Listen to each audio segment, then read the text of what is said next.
أعوذ بالله من الشيطان الرجيم.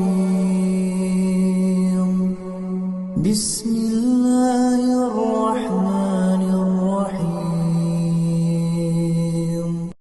يا أيها الذين آمنوا لا تقربوا الصلاة وأنتم سكارى حتى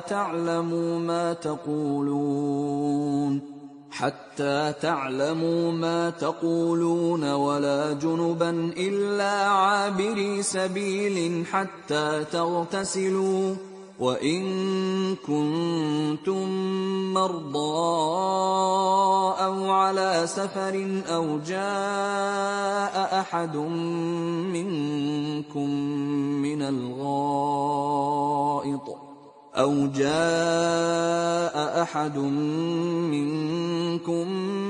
الغائط أو لامستم النساء فلم تجدوا ماء فتيمموا صعيدا طيبا فامسحوا بوجوهكم وأيديكم، إن الله كان عفوا غفورا.